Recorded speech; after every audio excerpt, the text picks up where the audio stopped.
É fácil a gente arriscar tudo quando a gente não tem nada em mãos, mas e quando a gente já tem uma posição conquistada e privilegiada no mercado? Aí só tem um perfil bem arrojado de investidor mesmo. Potencial de ganhar muito, mas também risco de perder muito. Eu não estou falando do mercado de ações, mas sim desse carro aqui, Hyundai Creta, que tem uma posição altamente cobiçada no mercado, segundo colocado em vendas no ranking de SUVs compactos, atrás somente do Renegade, muito à frente do Tracker e à frente também do T-Cross. Já se passaram 5 anos desde o lançamento dele, em 2016, então realmente era hora de uma repaginada e a Hyundai não quis saber de jogo seguro não, fez o famoso all-in do poker, todas as fichas na mesa, que é essa proposta de design que a gente vai olhar com calma daqui a pouquinho. Mas para contrabalancear um pouco, o pessoal da parte de engenharia, de produto, composição do catálogo, fez um jogo um pouco mais seguro, então o resultado é essa equação que vocês estão vendo aqui. Então é hora de vocês conhecerem todos os detalhes do Creta. Vamos descobrir tudo o que mudou, o que não mudou por baixo dessas entranhas, detalhes técnicos como vocês sempre gostam, configuração mecânica, o que mudou, a parte de acabamento, composição de catálogo, versões, preços, com quem briga e claro, como que ele anda aqui no Aras Tuiuti. Aliás, se você ainda não é assinante do canal Online, assine, ative as notificações e ajude a gente a passar aí dos 100 mil inscritos. Fique esperto que inclusive tem Jeep Commander pintando logo mais. Mas agora, vamos de Creta.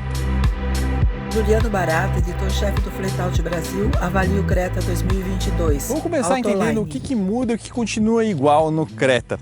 A Hyundai, vocês sabem, chama esse veículo de uma nova geração. A plataforma é a mesma, por outro lado, que é a J5, que é a mesma que a gente via no Elantra, vendido de quinta geração, né, vendido aqui no Brasil entre 2011 e 2016. Mas a carroceria é completamente diferente, não tem um único painel, um capô, um paralama, até os vidros são diferentes, espelhos, nada foi reaproveitado. De fato, até o entre-eixos desse veículo cresceu 2 centímetros. A gente tem aí 2,61 m de entre-eixos e 1 centímetro a mais de largura, apesar de usar a mesma plataforma. Agora, sem dúvida nenhuma, o design é o ponto de ruptura do Creta, né? Isso está bem claro, especialmente pela dianteira. É aqui onde eles arriscaram muito, mas não é exatamente novidade, já é algo que foi experimentado no mercado antes, né? Se pegar a solução da Toro, por exemplo, a gente já tem essa questão do grupo óptico dianteiro, os olhos, vamos dizer assim, bipartidos. E, por outro lado, o Cherokee também teve essa solução aqui no passado que não foi tão bem aceita. Mas falando em Jeep, é exatamente isso que a gente vê como um dos objetivos dessa repaginada de design do Creta. O que eu estou querendo dizer com isso? Evidentemente, Renegade é o cara a ser batido. Se você pegar o Creta da geração anterior, é um design muito mais automotivo, né? Muito mais retilíneo, mais minimalista, parece até um HB20 em escala de SUV, um pouco maior, né? Aqui não, a linguagem muda completamente. Presta atenção, por exemplo, nessa curvatura que a gente está vendo aqui nos paralamas, esse músculo aqui, com esse formato trapezoidal aqui das caixas de roda. Isso é totalmente linguagem de Jeep, totalmente linguagem do Renegade. Ao mesmo tempo, eles contrabalancearam com os elementos mais sofisticados. Então, se olhar ali os elementos da grade, a gente tem essa linha flutuante aqui, paralela aqui ao teto, que desce até a coluna C. Esse carro é prata, então meio que desaparece, mas em outras cores vai ficar evidente que esse elemento aqui é justamente em prata, né? Então, dá essa ressaltada diferente. E a traseira aí, aqui é o ponto onde eles arriscaram mais ainda, né? Eles mantiveram esse mesmo conceito de você ter um elemento óptico bipartido. E aqui eu sinto até que é um pouco mais controverso do que a dianteira. Pessoalmente, sendo bem franco com vocês, não me desagradou não, eu acho que ficou harmônico, mas é um fato que eles arriscaram bastante e é um segmento, vamos lá, né, gente, que tende a ser um pouquinho mais conservador, mas como a gente falou, a Hyundai não está afim de jogar esse jogo, fazer o jogo seguro, então a proposta deles é essa, de acordo com eles, foi muito bem recebido nas clínicas, né, mas aí realmente só o tempo e as vendas, os rankings de vendas para dizer realmente qual foi o volume de aceitação. O que eu posso dizer é que a equação geral aqui está bem mais harmônica do que a gente viu, por exemplo, no HB20, isso sem a menor dúvida. Parte de motores, temos novidades, tem basicamente 2 opções aqui. Essa daqui é a 1.0 Turbo GDI 120 cavalos, 17,5 kgf de torque, apenas 1.500 RPM, que é justamente a opção que a gente tinha no HB20 de nova geração, né? Essa aqui é a opção que deve representar de 80% a 90% das vendas, de acordo com a Hyundai. É um motor bastante moderno, todo de alumínio, comando duplamente variável, tudo de baixa inércia, detector de combustível na linha, aquecimento nos bicos injetores, enfim. É um motor que tem essencialmente as mesmas tecnologias que você vê no 1.0 TSI, tem essa vantagem de ter a injeção direta, a exemplo, né, do próprio TSI, e diferentemente do Tracker que utiliza o sistema multiponto, que não desabona muito também, porque tem algumas vantagens em algumas circunstâncias de cargas parciais, ele é até mais eficaz em termos de consumo de energia, de consumo de combustível, né?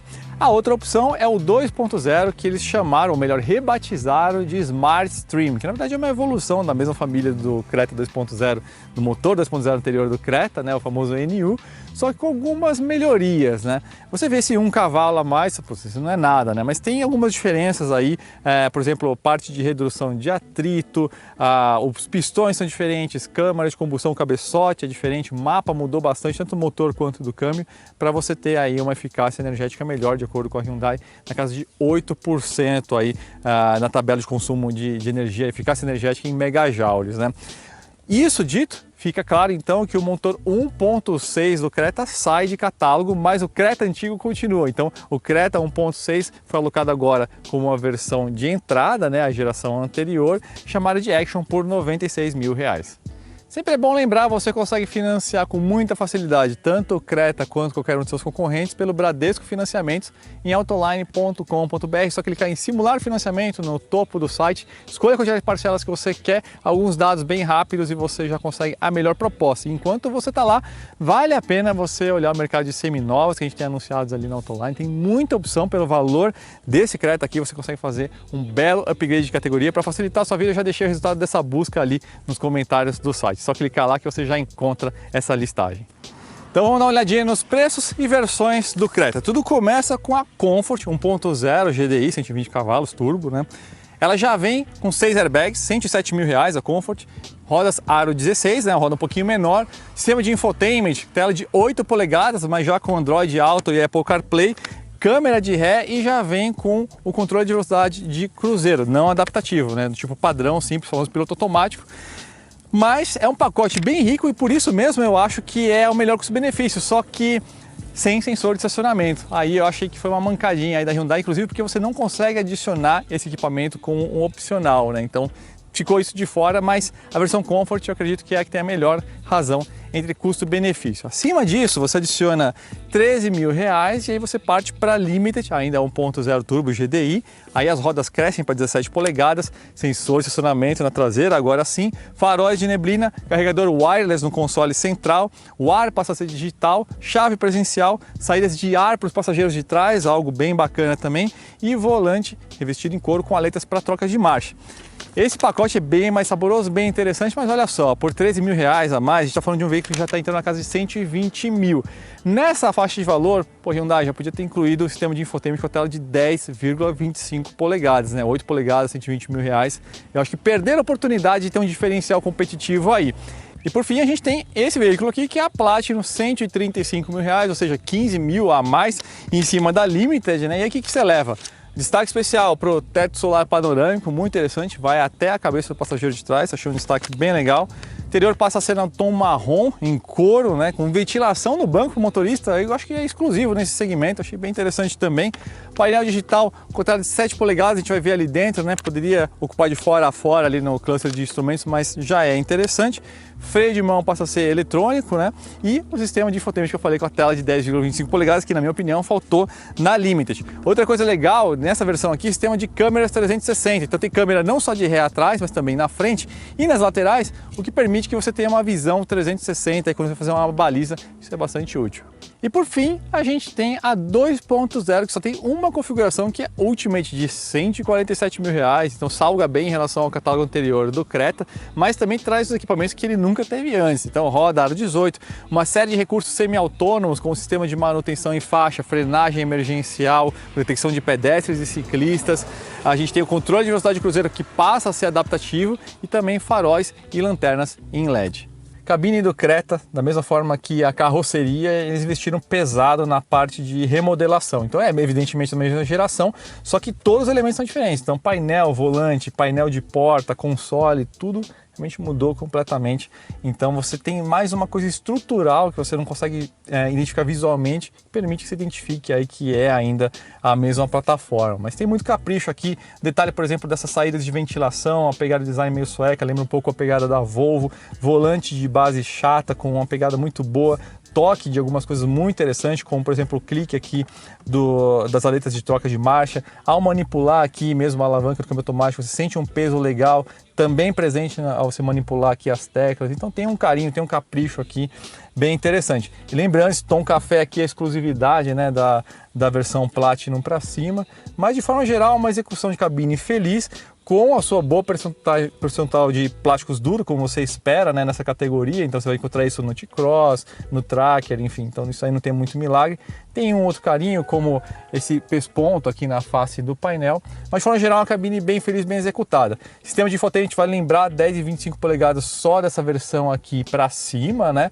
E você tem a possibilidade de conectividade aí com o celular, sistema Blue Link que eles chamam, né? Permitindo que você até climatize o veículo ou mesmo observe o que tem em volta dele antes de você chegar pelo próprio celular. Agora vou dar uma olhadinha no espaço traseiro. Espaço traseiro aqui é correto. O T-Cross tem mais espaço, mas aqui a gente está bem acomodado, tem um ângulo de encosto confortável. Curiosamente a gente não tem aqui um apoio de braço central, né? Mas tem saída de ventilação para os passageiros de trás aqui nessa versão, uma saída USB. Coxa razoavelmente bem apoiada aqui, né? Aquele veículo que você fica com a perna suspensa no ar, tem um espaço vertical bom para os pés, nem tão bom para a cabeça aqui, né? Tem 1,82 m, já estou aqui bem no limite mesmo, aqui já a um dedo de encostar aqui com a cabeça no teto, né? Então se você tem uma família de ocupantes mais altos, vale a pena você ficar atento com isso.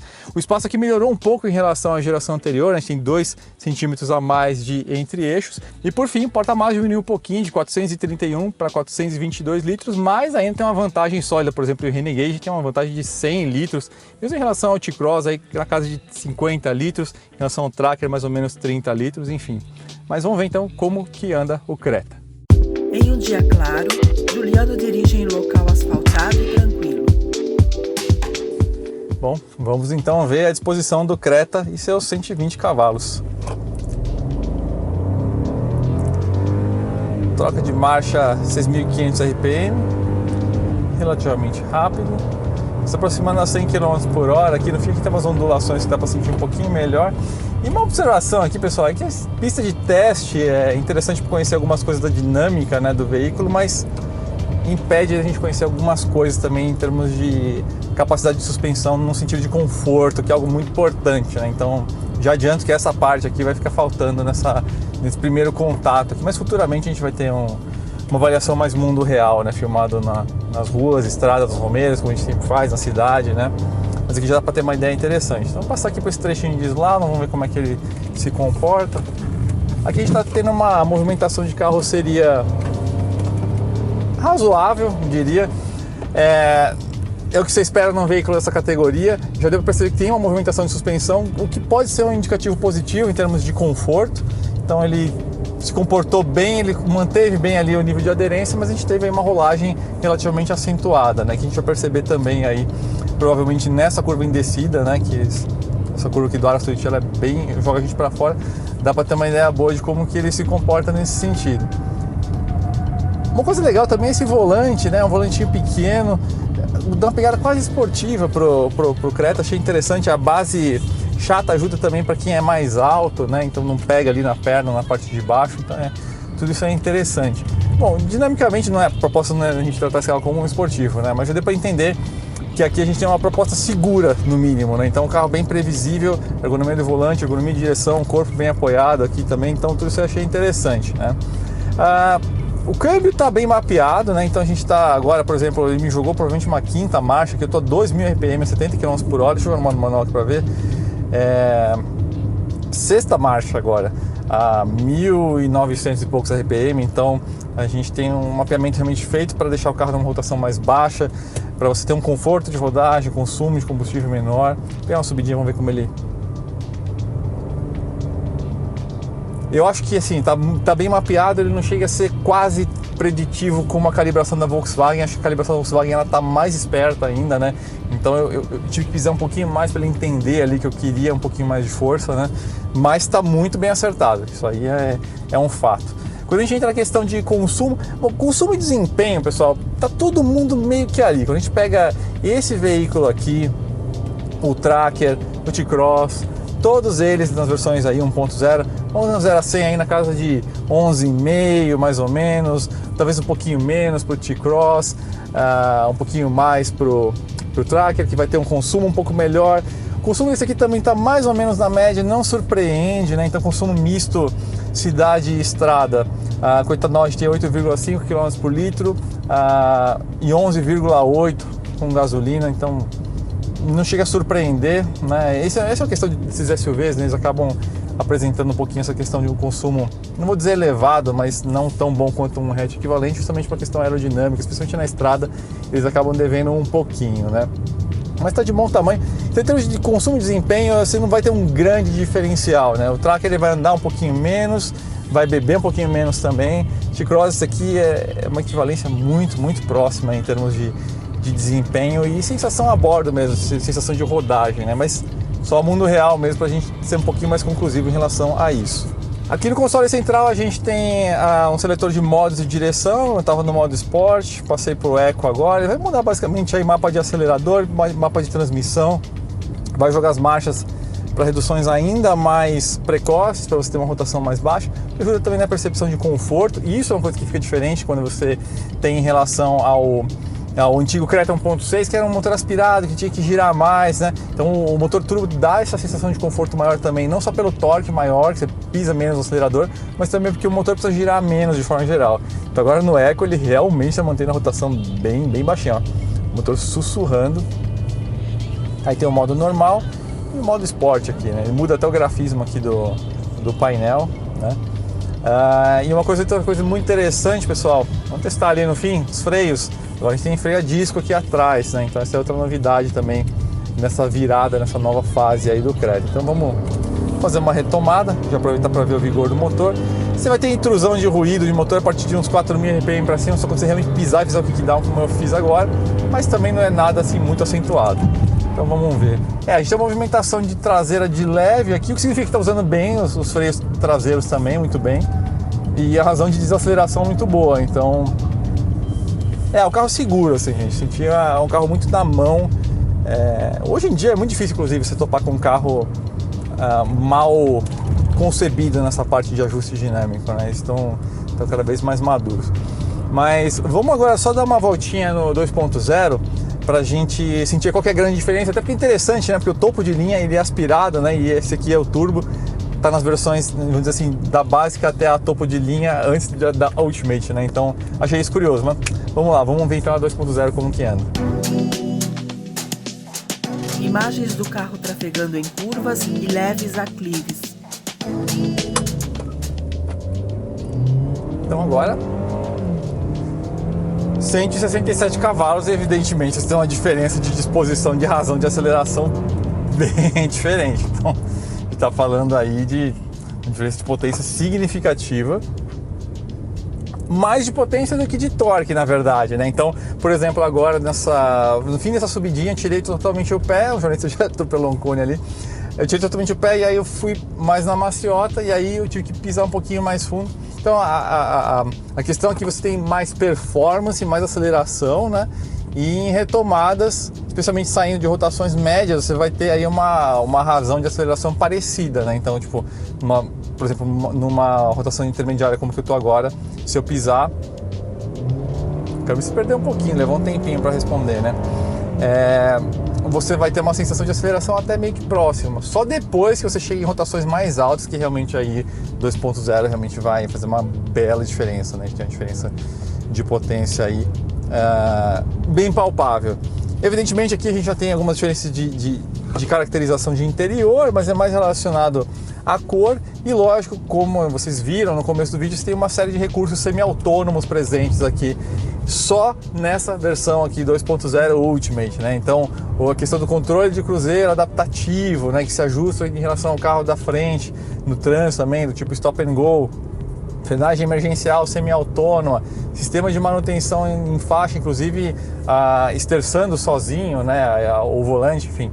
Então tudo isso aqui está preservado somente aqui nessa versão Ultimate, né? Então que realmente é uma coisa mais assim aspiracional, mas para você que está curioso, olha, é lógico que evidentemente esse aqui anda muito mais, mas até entendo o motivo pelo qual a Hyundai está apostando tanto no 1.0 turbo, porque para a maioria esmagadora dos casos você vai precisar mais do torque do que da potência, especialmente na cidade. Então não é um caso de necessidade você dispor de 167 cavalos para um veículo nessa pegada aqui. Você ter algo em torno de 20 kgfm de torque, aí sim, né? Então no caso do 1.0 tem 17,5, só que é 1.500 RPM. E aqui esse mesmo torque, um pouco mais de 20 kgfm, vai estar ali já acima de 4.000 rotações por minuto. Então fica bem diferente um do outro, mas o fato é o seguinte: você não vai sentir muita falta aí do torque no 1.0 turbo, não. Muito pelo contrário, ele está bem exposto em rotações mais baixas.